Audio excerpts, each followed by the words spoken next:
Hello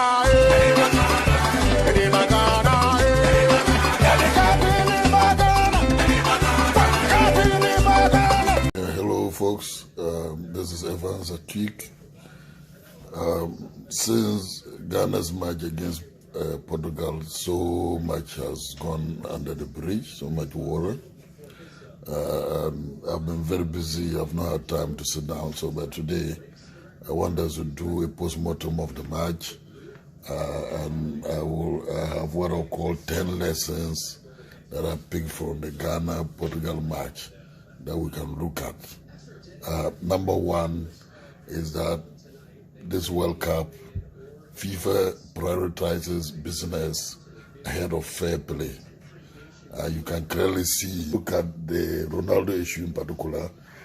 Before our match, there was so much happening around him. He had been fired by Manchester United, and the media was about that. And of course, Argentina lost to Saudi Arabia, and FIFA looking at that because they're interested in the business. Those two, Ronaldo brings a lot in terms of raking pay-per-view revenue, and so you can see how this played out in our match. In the first place, that goal he scored, the penalty, was certainly not a penalty by any means. And it is surprising that in this day and age, that stadium has over 1,000 cameras looking at different aspects.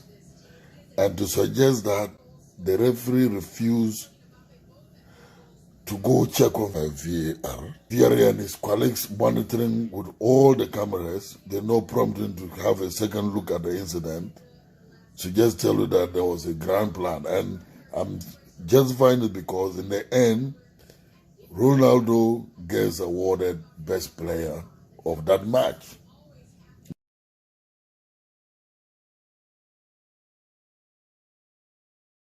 What did he do?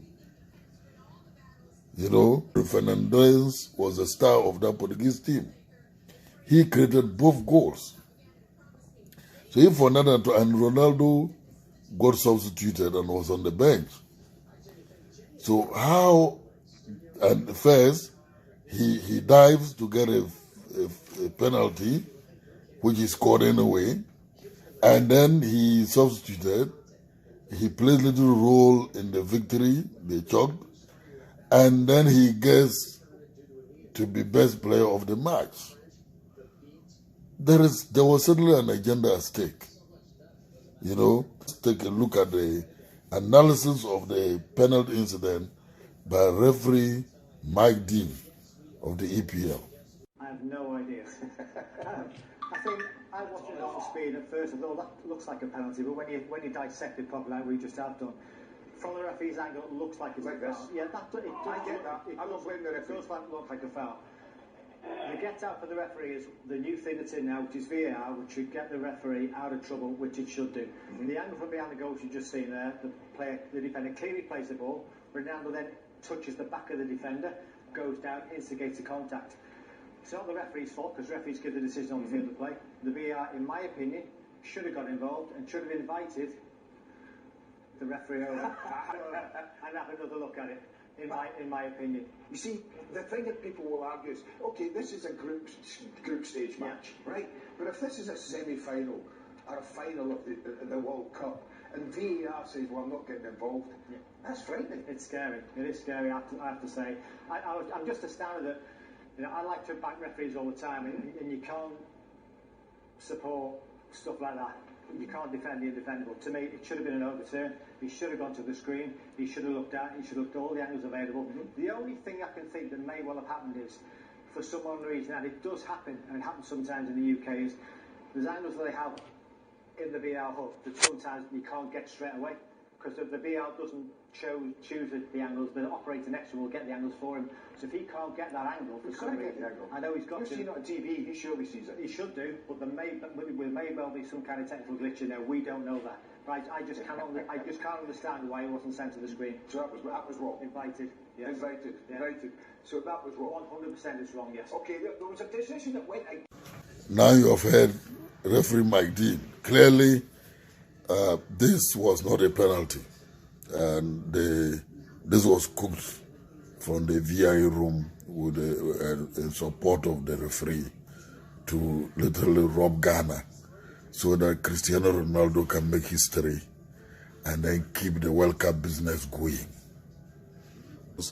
Ronaldo means business for FIFA, and they cannot stand to see him disgraced because they know if he gets a fifth goal, that will change the whole narrative about the World Cup, and all the hulabaloo that hang around his sacking from Man U will be put behind. So, quite clearly, Ghana got robbed.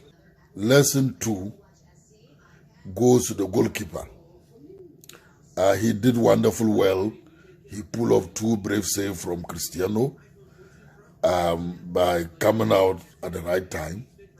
But I also think that he was guilty of facilitating the easy scoring of the 2 goals that the Portuguese scored afterwards.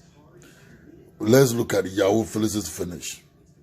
He had no business coming out because the player was clearly far wide and far away from him. So if a good goalkeeper would have stayed within his yard, and then that will make it difficult for the player to pick his spot. But he rushing out gave him an easy finish.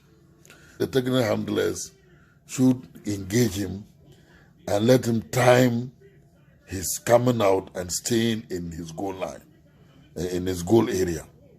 That will help. The third lesson is that we did well. Our tactical discipline was very good, especially in the first half, where we defended well, gave the Portuguese little room to operate, and frustrated them. You see? But then I also think that in being tactical discipline, we also gave the Portuguese room to attack us in drops, and they literally controlled the ball. I thought that maybe we should have been a little bit adventurous in the first half. We didn't mount any counter-attacking play to the best of my knowledge. Perhaps that was a coaching strategy to contain them and then to initiate our attack. And even then, some of the players had a bad first half. Kudus, for instance, was guilty of missing his ball controls and almost caused 2 early goals, but for the timely clearance of Jiku and Amate. 4th lesson, that our midfield pair, Salis and Partey, they did well, limiting the play of Fernandes, Bernardo Silva, and Neves in that Portuguese midfield. But then in the second half, I think Partey somehow he had a bad day and he didn't come up. But Salis, what a player that boy is. He worked his head off, frustrated them, and that kind of helped in a way to minimize the ability to attack us in droves. Number 5 for me is that some of our players are very indisciplined. For instance, look at the 4 yellow cards we got. Those were off-the-ball incidents and needless. Look at the day Kudus, what do you call it? What's the name? Alidu, and then Iñaki Williams. Those cars they got, they were needless. Alidu could have been sent off easily for what he did. You should have rather jumped down when the player go close to you and make a meal of it, but then you are trying to head him. That is why we should not blame the coach too much. that sort of indiscipline caused the coach to make those substitutions because he knew, and the referee had served notice. He had warned each of them. He warned that if you watch critically, he was telling them they were being too physical and he was not going to take any more of it. So Coach Ado saw the signs and decided that he needed to take care of business, because if you allow those boys, if he loses Kudus or Dede, he's done. Even though I may say that that substitution of Kudus came too early, I think that the coach did what any coach would have done. Otherwise, if we had waited and one of them got recorded, we Ghanaians will still roast him and ask why he had to leave them on the pitch. When 6, our players, some of them like hanging onto the ball too much.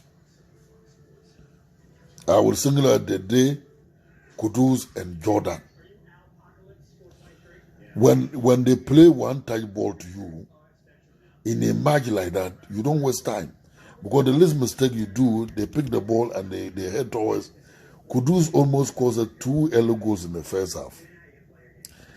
And Jordan, his indiscretion to handle the ball, instead of just passing, led to those slips that led to those 2 late goals. So going forward, I expect the coaches to talk to them to minimize the time they spend on the ball and get the goal moving. Number 8, in the substitution we did, except the first substitution of Bukari, there was no warm-up. I didn't see any warm-up, active warm-up from Jordan and then Kofi Chire before they jump into the fray. You know, and that played a part in Jordan's struggle in the match. Warm-up is a very key component of play. If you're coming as a substitute and you do not warm up well, it will take you time to settle in. This is what happened. And I blame the clinical bench for that. They didn't warm up. I don't know what about you, but that's what I saw. For me, point number 9, if you make mistakes, you will get punished for them. This World Cup teams don't play. This is the highest level. So, the mistakes we made, one was that the coach, he did the substitution too early, but I can understand why. The fear is that they may be recorded. And then 2, Jordan and then the defense gave the 2 goals away easily. You can see that even when Jordan lost the ball, Baba Rahman allowed the ball to go through his legs. That ball could easily have been cleared. And Yao Felish had an easier task to slot home. The fact that this is a learning curve for the coach and our players, because this is their very first World Cup experience for most of them. Only Dede and Jordan have played in the World Cup before. And so mistakes were normal, and I expect that they will improve in the subsequent matches. But let's not roast them too much. Because for me, at point 10, the team shows that there was so much promise that they have the capacity and the ability to do damage to any team if they are more adventurous. So, and this is where coaching is very important. I think that we're too cautious and we gave the Portuguese too much respect.